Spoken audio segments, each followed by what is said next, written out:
The views expressed today are solely those of the guest and do not necessarily represent the views of Adventure Nannies. Today, I'm so excited we're going to be talking about mindful newborn care. I am thrilled to share with you a bit more about our extraordinary presenter, Grace Koinange. Grace has worked in the childcare industry for 18 years as a pediatric sleep consultant and lactation-trained newborn care specialist. She currently works privately as a concierge parent coach and full-spectrum postpartum doula.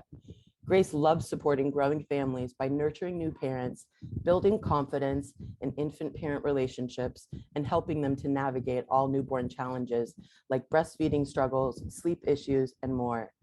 Grace's approach is an all-inclusive one, and she adheres to the respectful parenting approach.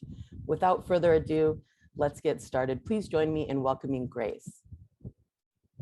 Hi, everyone. Thank you, Danielle. That was a great introduction. I'm really so thrilled about coming to bring my work and my essence to everybody, because this is what I love to do. I've been working in this industry as a doula, as a parent coach, sleep consultant, and in the last 6 years, I've been training with Rhyme, Montessori, dabbing into all respectful parenting so that I can support all my clients. And for the last, I would say, since COVID hit, it's been this nudge for parents to sort of understand, how can I help my newborn or my baby regulate? And what is self-soothing? And where was that invented? And so as questions started emerging, I dived into the whole research of sort of trying to understand Rye, understanding Magda Gaba and how she brought Rye to parenting in America and how she translated just the basics of how we should be. And before I start the conversation and dive fully into my work, I want everybody to sort of imagine their happiest moment when they felt respected. In this, I want you to think about when I say respected, it's not in your relationships you're currently in, it's strangers. How did a stranger respect you? Was the door opened when you were going through Starbucks? Did somebody hold your grocery? Did somebody pick up your wallet on the floor and give it to you? Just a total stranger who made your day and made you feel important and made you feel like you belonged. And that's where I want you to approach this. And that's where I want your brain to go as you try to understand the concepts that I'm going to bring to you today. And then the other thing that I want you to sort of think about is, when we talk about respect, what are we really talking about? If I came to you today and I said, I felt respected by my sister this morning, you really will not know what that means. But if I came to you and I said, oh, I woke up this morning and my sister brought me coffee and she knew I liked it with 2 sugars and 1 milk, or I liked it warm, but I liked it black. And the expression of how I'm explaining this to her, to you, you will know that there was some sort of form of respect. So respect is truly expressed by the experience we give to others and the experience we get from others. And so with that in mind, I want us to think about the concept of how we interact with everybody. And I'm giving you these examples because I want you to dive into your lives. And this is what I say to parents: let's dive into your life first before we can dive into your newborn, because understanding lived experiences, we have to understand who we are, what is our core, and how do we present ourselves to the world. And so when you think about who you are as a person, and you think about the things that you like, and you think about your pet peeves, and you think about how all this has been formation through experiences from your family, through birth, through socialization, all this has just built who you are, and we can change that. That becomes your core. That becomes my core. And so when I'm trying to talk to parents and we're talking about, if you have a 3-month-old or you're pregnant, and we talk about what is respectful parenting and how do we approach that, and I truly try to say, think about how you want to be treated. And that's the experience that your newborn is looking for, is how they want to be treated and how do you appear to them. When I was, so I'm a parent and I have a 12-year-old son. And respectful parenting came to me when he was about, I think, 3 months. He was smiling and cooing and laughing. And I said, he must love my voice. He must love what I'm doing. He must love that I'm always happy when I come and pick him up. Because he would reciprocate that with his facial expressions. Even though he could not speak it out to me, I knew that he loved something that I did.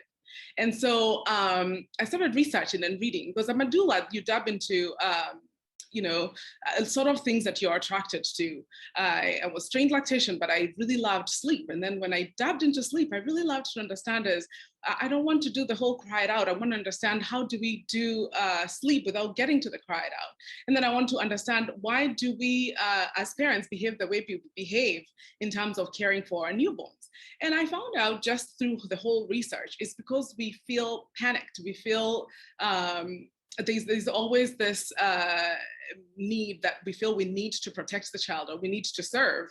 And we don't sort of take back and listen and observe, because all the information is truly within your newborn. Your newborn is saying everything they need to say, that your child is telling you how they need to be respected and how they need to be approached. And so within that time, I started asking myself, oh my God, does my son love the way I hold him? Does he love the way I talk to him? Does he love the way I sing to him? And so when somebody else was caring for him, I would say to them, he loves to be held this way. He loved this song. He loves this, and he loves this. And so through my experiences with my son, the experiences were lived with other people, not necessarily in the same sort of way. So if I held him upright, somebody would hold him in a different way. But the facial expression and the songs they would sing, and whatever relationship they would build would be continuous. And he, as a human, as we are all, have different relationships. He would understand the care that was given to him by this person was different. The care that was given by my mom was different. The care that was given by this other person was different, because you all have this unity in all of you that is a continuation. So when we're approaching newborn care, let's think about the expression, let's think about the respect, and let's think about how the other person feels, and how that newborn feels, how the child feels. If you're a parent, think about if your child, a 3-year-old, is throwing a tantrum. They're really having a hard time. They're not experiencing this because they want to make you mad or angry. It's because they really have a hard time. So, and I'll give you just 5 things that we can do in our homes today to just improve that relationship. And this is the relationship for children between 1 day to 5 years, right? So we have to think about cognitively what the brain is able to learn and understand, because those learned experiences are the experiences they take to the world. And so the first thing that I want us to think about before we even jump into that is, again, I try to take your brain back into your experiences, because it's more important for you to understand how to do this other than trying to solve how to do this with a newborn, because this is your life, this is how you live. So try to understand and imagine yourself, you're invited to this big party. And to go to the party, whoever is the most important person in your life is going to be there. And you want to present yourself, you want to appear as you wish, as you are, as your heart is going to be. And so the first thing you do is you try to solve your own problems, which means I want to get my hair looking good. I want to get my face looking good, my clothes, anything that you feel feels good for you and defines who you are to go to this party is how you're going to appear. So that is solving your problems. The second thing, you will be fully present. You want to, you can ask your partner or everybody, what questions should I ask? Or how should I respond to this? Or if they talk to me, what should I do? So you just prepare your mind and prepare yourself, because you want to be fully present for the most important person in this party. And the next thing is putting ego aside. And I've seen this in most social places. It's just knowing that you're present in somebody else's space and making sure that you're putting your ego and what you think about the world, or what you think about the subject, or what you think about anything else, to just be present for the person and for the experience. And so you can just fully be.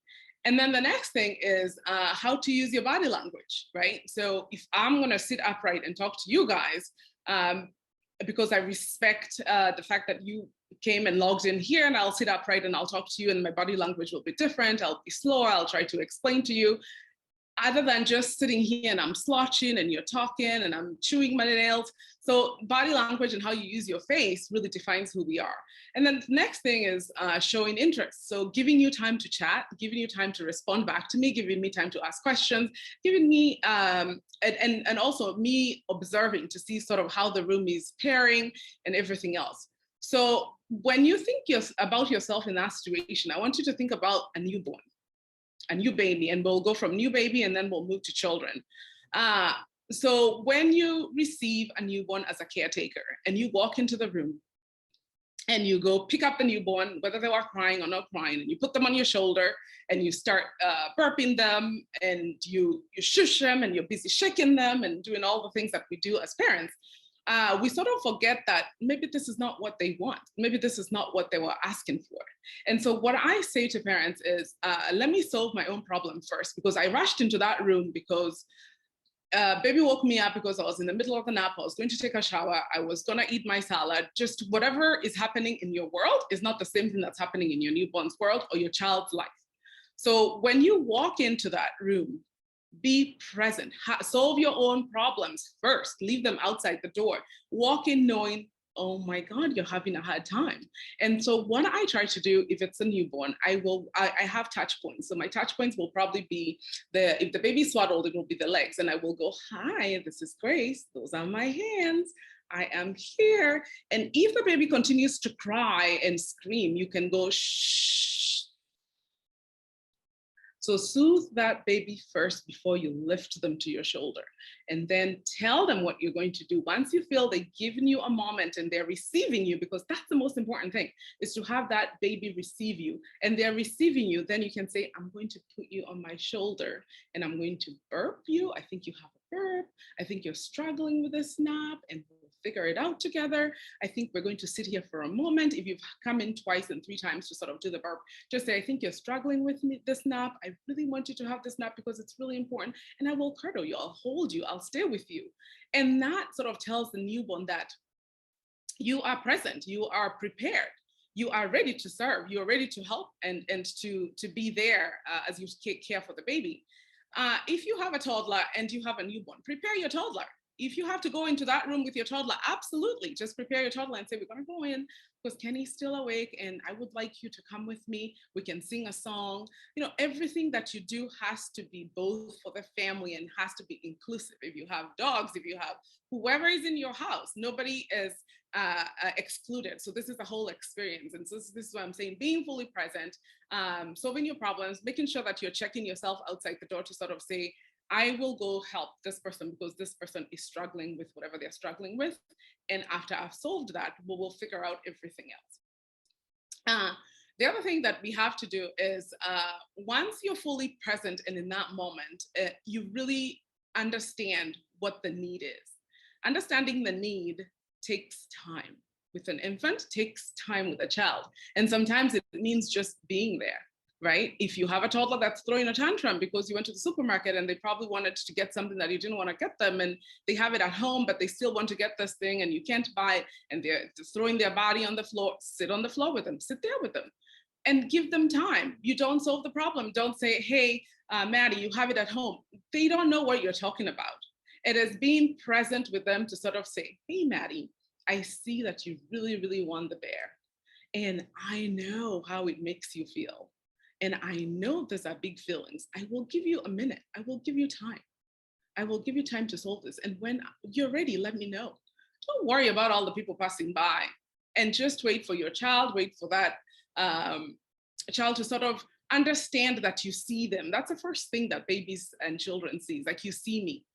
And how important is this for somebody to acknowledge you? How important is it for somebody, like I said, to open the door for you at Starbucks when you're walking in with 5 cups? Right? Think about that experience. So think about that experience when we're working with infants and when we're working with children, is how do they see me? Do they like who I am? Do they like the treatment? Do they see me and feel joy? And do they see me and feel, oh, they can solve my problems, right? So those are the things that I want us to be present in. And the other thing is, don't be a busy bee. right? I grew up in a place where we were 6 children, and there was always one person moving here and the other person moving here. And my parents, I can relate to some of my early childhood memories is we were always busy doing something, but my mom stopped. When somebody called her, she stopped what she was doing and she went on the floor with us, or she went to solve the problem. Whatever the problem was, whether it was a toy that was taken from somebody else, she always went to do that. So don't be a busy bee. I know sometimes we have our schedule in the head, right? I know I have to do X, Y, Z because this is linear and this is how I have to perform my day. A child doesn't necessarily understand that you have to do X, Y, Z. They know that the smile you're going to give them at the moment, that is the biggest moment of their life. And so if I have a toddler who is going through a hard time and is calling my name, I will definitely say, yes, that's my name. Yes. And then lower your body to the child and get to a place where this child understands you. And they're probably saying and fighting, they want this and they want this, or they want to take a shower, they don't want to take a bath. And you say, I understand. I understand this is something that you don't want to do, and distract them completely from how the anger of the emotion, but do not take the emotion away. Don't try and solve the problems. I want the children to sit in their emotion. I want them to sit in their feelings. I want them to feel it, because it's important when you're talking about it and building, which is what we're going to come to. You build onto it and you say, do you remember when you had a hard time? That was this. That was frustration. That was anger. That was you expressing yourself in a way, whatever way that you're expressing yourself. So you give them language, but they really have to remember that memory, because that's building on that memory to be and know that if they're acting and doing this frustration bit, how do they come around, or how do they teach themselves to sort of regulate their body and not be frustrated? How do they ask? How do they ask you for something, and how do you respond to them in a responsive way and in a respectful way? So for instance, if you're getting out of the door, it's school time now, and you have to make sure they have brushed their hair, brushed their teeth, they get the bag, shoes, the wax, and you have to get out of the house. Most parents go to is the screaming and the hurry up and you're gonna be late, and you're giving them more information they don't know what to do with. They could not fathom why you're expressing yourself this way, because school is fun. They know the experience of going to school or going to where they're going, they will be playing, right? But in your own experience, you're drawing from the fact that you have to drop them, drop this person, do this, do this. So your whole emotion is invested in this moment. And then this moment for the child is invested in how their day is going to pan out. So I would say plan it the night before with your child. I like to plan things and say, so what are we going to wear tomorrow? And draw the clothes and have the clothes on the floor. What are we going to do tomorrow? Just prepare your child so that they know what they're going to do for the day. And if things don't go as planned, you need to be really honest and say, I messed up. That was not a good moment for Grace. That was not my stellar moment, but I will try. And when you're honest and you're able to be present with children at this stage, they will understand. And they will also use that as an emotion when they're telling you something. And they will say the same thing. They will say, oh, I messed up, Mama. That was not a good moment for me. So everything that you're doing and saying, your children mirror you. They follow you around. They use the same words you use. They use the same emotions you use. And this is where it comes to, we as adults have gone through the stages of life where you can't change me. I am, I'm quick to anger. I am a person that will, if you've not planned everything as we were supposed to plan and it goes out of the way, then I'll feel some sort of way.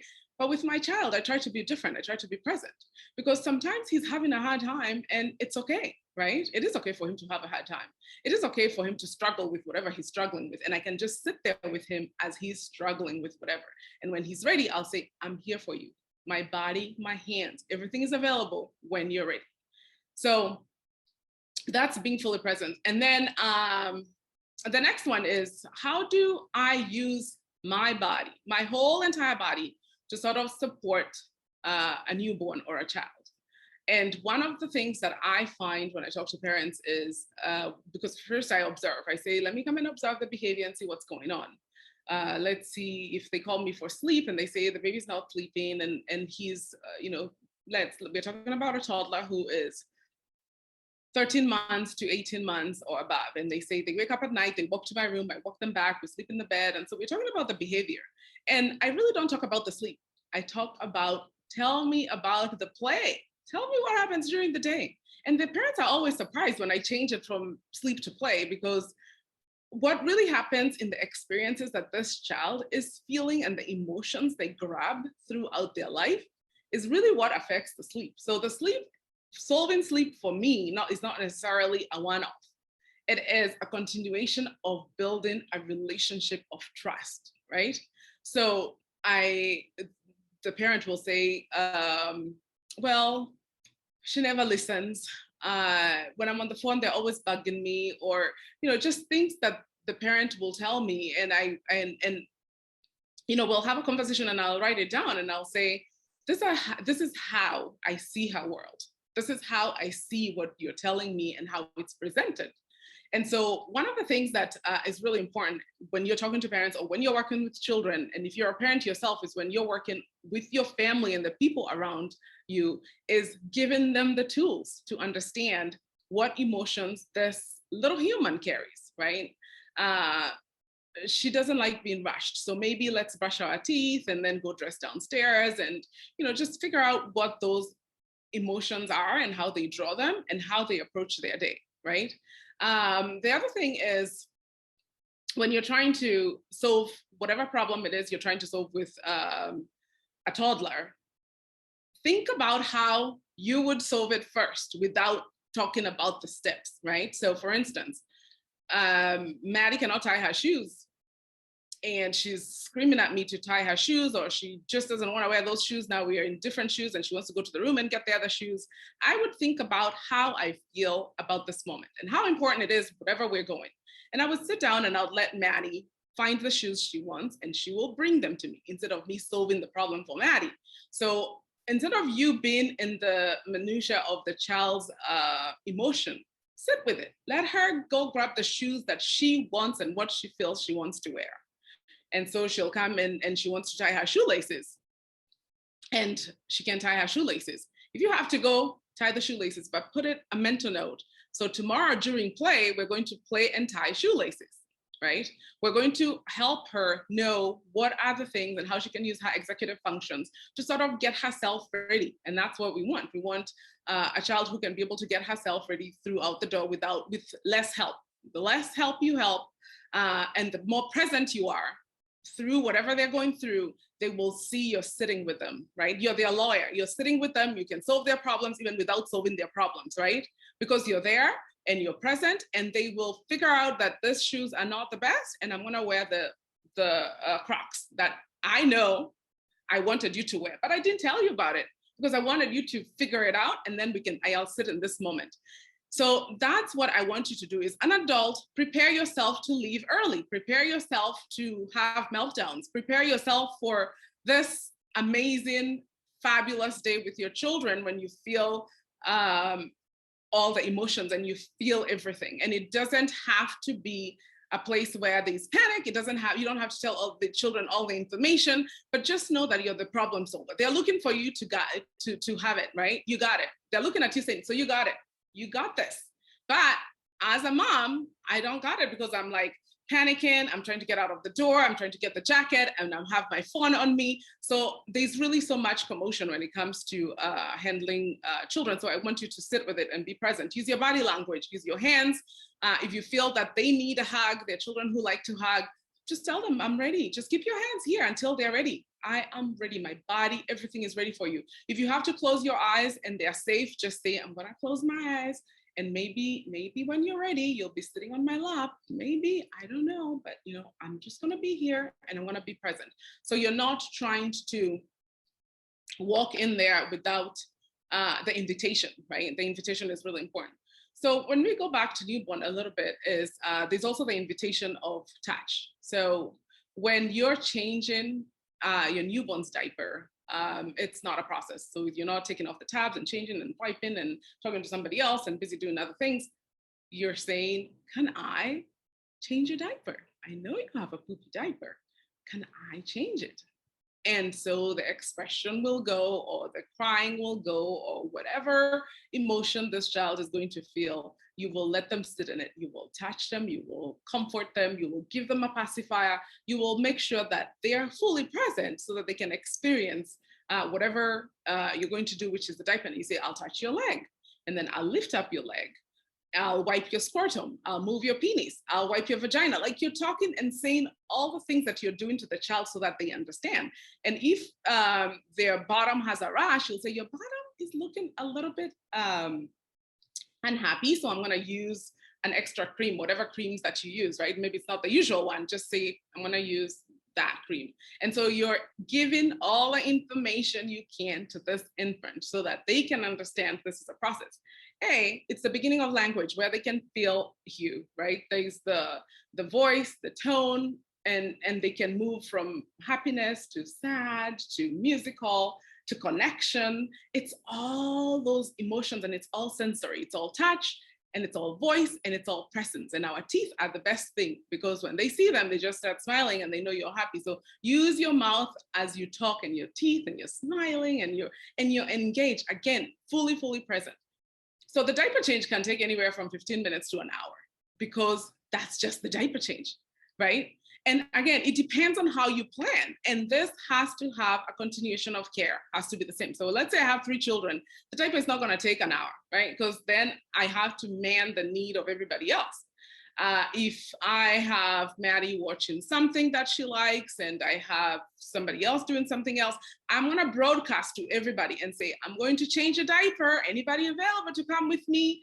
And then they will follow and say, yes, I will come with you, or no, I don't want to come, or I'll bring my toy, or whatever it is that they're going to be doing. So that when you're present with your newborn, you've already broadcasted to everybody, and they know kids know their position. They know when you're going to be done. And if you're not done, they will walk to you and say whatever they need to say. So managing everybody's emotion, including husband, everybody, or partner, manage everybody's emotion. That is your job as a caregiver. If you're a nanny, do the same. Broadcast it to the parents. I will go change the diaper and I will be back.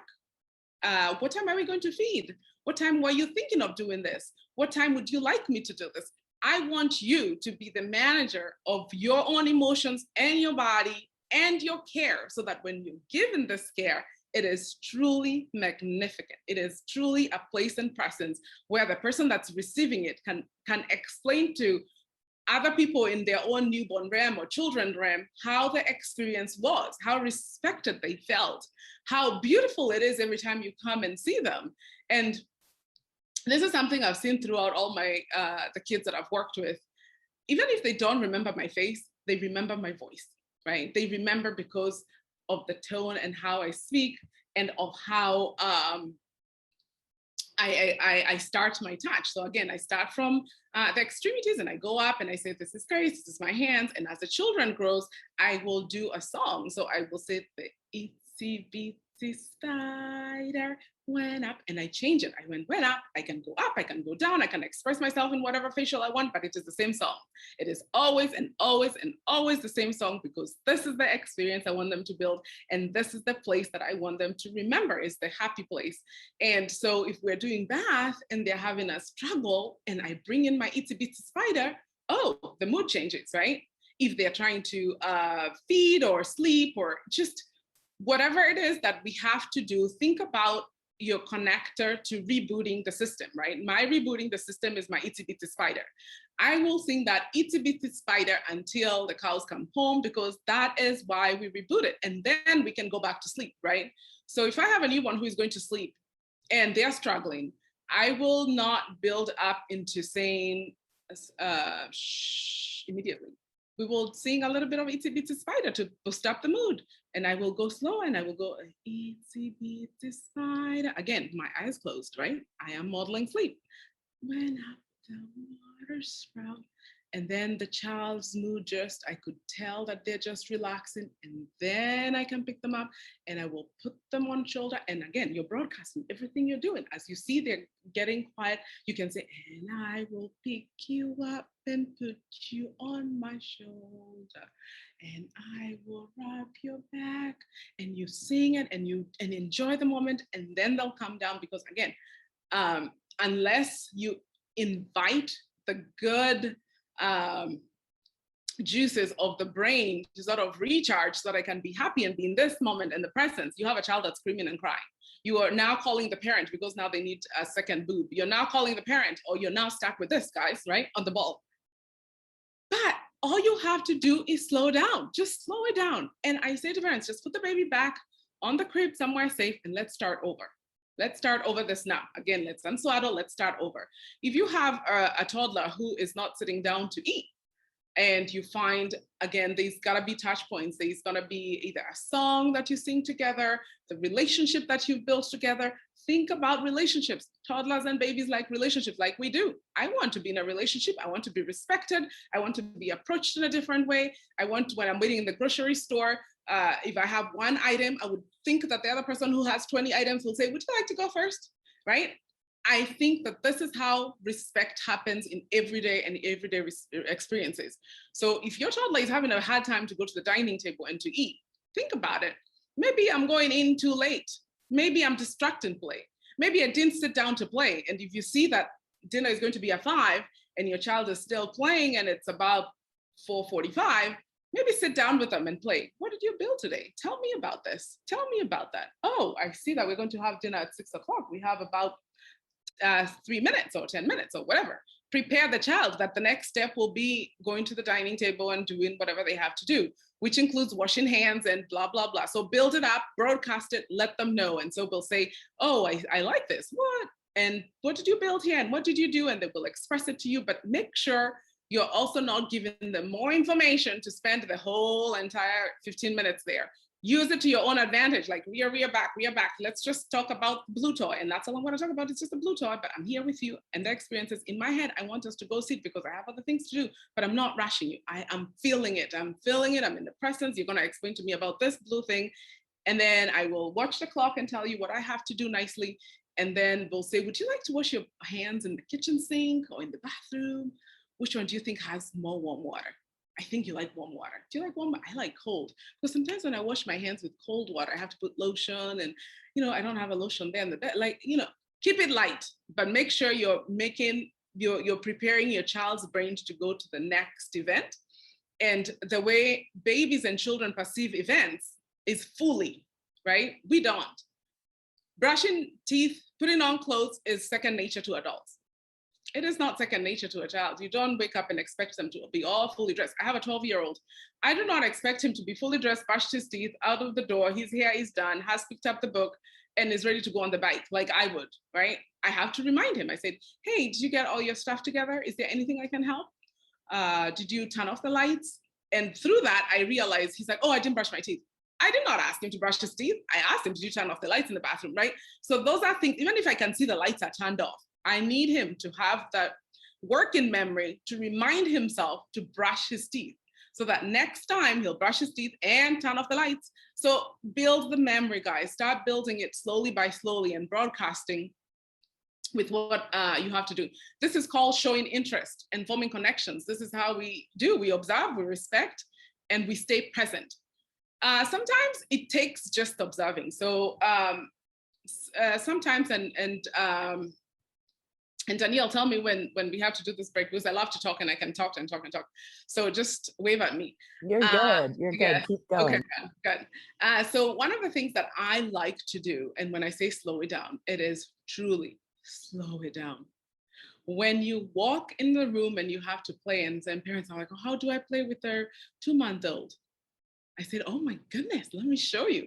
I pick up the baby, we get on the mat, I put the baby on the mat, and I sit aside and I'm quiet. And the parents like, oh, is this play? I said, oh yeah, it's play. And then they're like, when do we give them the toys? I said, no, you don't give them any toy, you just observe. And for 20 minutes, you'll see that baby bringing their hands to eyes and they look at them and they turn, they pick up their food, they coo, they look at a color, they look at something, they concentrate, and they can do this whole movement for a whole 20 minutes undisturbed. That is enough play. That is play. You don't have to be telling them, oh, Johnny, I see you like this. Have you seen this rattle? And you rattle it. Oh, Johnny, I see you like, have you seen? No, they haven't. They just noticed a picture or a fly on the wall. And that is an event, because how we perceive events is when I see, if somebody threw a ball to me right now and I'm sitting here, I will duck, right? Because I know that ball is going to hit me. It might bounce on the wall. It might do something. I know exactly what this ball is going to do. But when children and newborn, when they're busy learning, they have no idea of how long that thing is there, how long it was placed, whether it has a different color. All they understand is the shape and how it makes them feel. Does this make me happy? Is this making me wonder? Am I looking to see if this has movement? Oh, it shifted a little bit. What was the shift? There's just so much. There's so much going on. And you have to imagine at this time, the brain is really, really robustly growing. And there's just so many neurons and such information that's coming through, and so many sensories, right? They smell, there's taste, there's touch, there's all of them before language is formed. All this are in the beginning. So I try to tell parents that if a newborn had to talk and tell you what they were seeing, they would probably make the best vivid movie. Like they would make a movie that you would be like, wow, I did not even notice that the cushion had stitches. Like they see the background of the background of the background. We just see something because that's our experience, and that's how we draw that experience. So when you're playing with a child, any age, the first thing you do is say nothing. You place your body and yourself on their play space. But let me back this up. It has to be a space. It has to be a space. I love, if you love Janet Lansbury, she does this respectful parenting, and she has she created and coined the word that says the yes space, which I love, love, love. It's so that you don't say no, right? So create a space that you don't have to move your body to go move the item. You don't have to have a big house. You can have that just in a room, in a place. And that's the yes space where the child can sit down and express themselves and play. And you're not engaging, you're not playing, you're just observing. If they invite you to play, meaning they come to you and give you something, ask them a question. Oh, what did you think about that? What was the idea of this? So I'm not going to say, oh, that toy is blue and we can build it on top and look at the Lego. And that's me playing, right? Playing with my own mind and my own adult brain, because I want to finish and I want to build it because I know a house should look like this. A child can paint it and tell you it's a house, or create it and tell you it's a house because it's in here. And we have to obviously listen to them, right? I can see that. I can see how that is a house. Like we just have to be in that imaginary brain to see what the child is explaining to you. So when you're playing with children, let them experience it, let them be, right? And the hardest thing for parents to sit down to do is observe. The hardest thing that a parent can do is just not give the toy or pacify, or, we're always trying to solve something. Children don't want anything solved. They want to experience everything. They want to experience the emotion. They want to experience the good and the bad. They want to experience the love, because everything to them, again, remember, is through respect and experience. And when we go back in what respect is, it's the feeling that can only be expressed by how you treated me. I cannot tell you I was respected and you know exactly what I mean, but how you treated me, meaning you let me be in my feelings, or you let me be in my space, or you saw who I was immediately as a person who is able or not able, then that's the experience that I want all of us to walk away here from. And the other thing I will say, when you show interest in forming a connection with a child or a newborn, it is repeated, right? We have this notion that when I go to work, I do the same thing over and over. I say hi, I do this, I do this, I do that. So I repeat the same thing over and over and over, but I do not know I'm repeating it, but this is my routine. This makes other people feel safe. It makes other people know that I'm there, and it makes other people know I got it, right? So when you are interacting with a newborn, it has to be the same. I cannot come pick up my newborn today and I do the itsy bitsy spider and I do all the nice love, and then tomorrow I just come and scoop. Yeah, the baby will be like, well, you know, I'm not feeling this love. They will not tell you this, but they will cry. They will have a hard time within the diapering or the changing or whatever is going on. And if you have a partner and you have a nanny, if you're a parent, walk them through it. But you don't necessarily have to tell them, this is how I change the diaper. No, no, no, no, no. This is how Maddie likes to receive diaper changing. This is how this person, because it has nothing to do with me. If I tell you this is how I change, this is my ego trying to make you understand how you should be performing and doing this work. When I say this is how I find, oh, the other thing I say is like, I find when I do this excitement, watch, right? I am expressing it, I am acting it out, and the other person is 100% present. So always make sure if you're a parent and you have a partner who is participating, don't call them when you're going to do the thing. Please plan for them and say, hey, we have diaper change when the baby wakes up. I'm going to text you. So just 5 minutes to calm down and then come, let's do this. And I'll show you.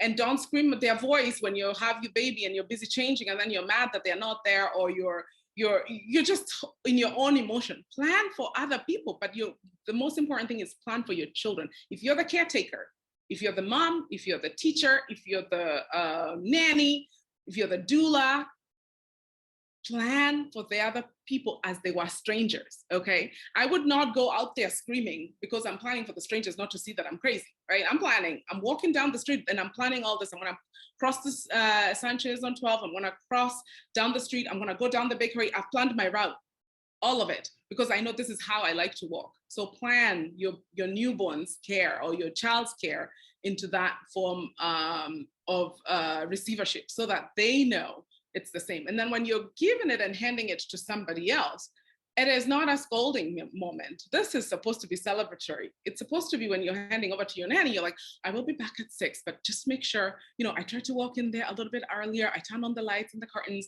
I don't, I'm broadcasting and talking to her as she's in the crib. This is a 3-year-old who's going to wake up. And then I will pick a favorite book. I will talk about what we're going to do for the evening, whether it's coloring, painting. So before I even approach and pick her up, I have already planned for this moment and this time to happen. So, and those are the things that don't rush it. Newborn, taking care of children is never rushed. When you prepare to go out for your romantic dinner, nobody's rushing you to drink your wine and to do all these things. You get dressed, you feel nice, you stay in your moment. That's the same thing. Taking care of children has to go in the same brain. It is slow, it is careful, and it is loving. And so that's respectful parenting. That's all I have for today. And I'm open for questions. Amazing. Grace, yeah. I have been taking notes so much. I barely even have been able to look at the screen. You are incredible, first of all. Thank you so much for sharing your amazing perspective. And I just feel like we are so lucky to have the chance to hear from you, and your experience and your passion for caring for children is so palpable. And I just feel like we are so lucky to have the opportunity to learn from you. So thank you so much for taking the time to share your amazing brilliance with us. Thank you for having me. I was really looking forward to this. Thank you so much. Oh, I have been so looking forward to this. And, I know that we do have other folks that are going to get a chance to watch the recording later. And so I did want to just encourage everybody to be sure to check out our Summit Sessions Facebook group. You can find it just by searching Summit Sessions on Facebook. So you'll be able to watch all of the recordings of our previous sessions. And this recording will actually be in there too, just a few days from now. But does anybody have any questions that they'd like to ask Grace? Please feel free to throw them in the chat, or if you would like to unmute. Yep. May I? Yes, absolutely. First of all, thank you very much for your approach. I really agree with everything. I'm a nanny since a long time.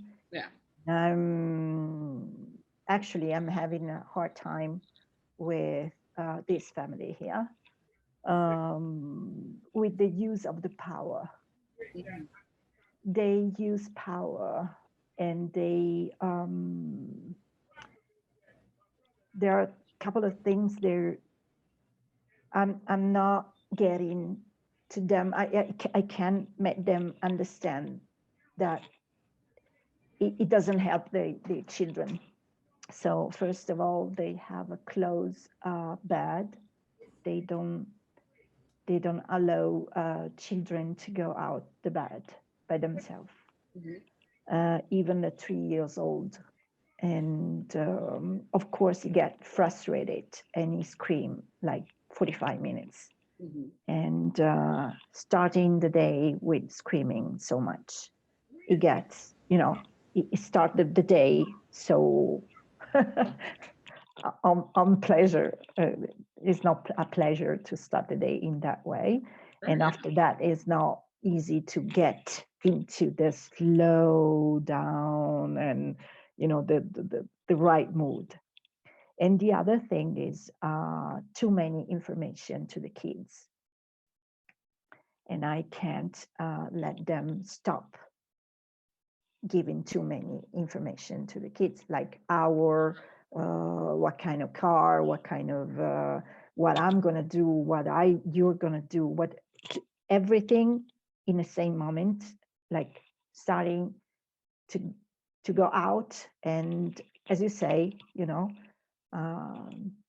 don't care. They like to think of the day, how it's going to be plain, and maybe it's exciting to go in a car because the car is a new car, or because whatever. Yeah. And they never let the children choose the clothing, or choose the nothing. Is using the power. So you're gonna dress like this, no matter how. And so every morning is a tantrum, and and I personally think that I have to learn how to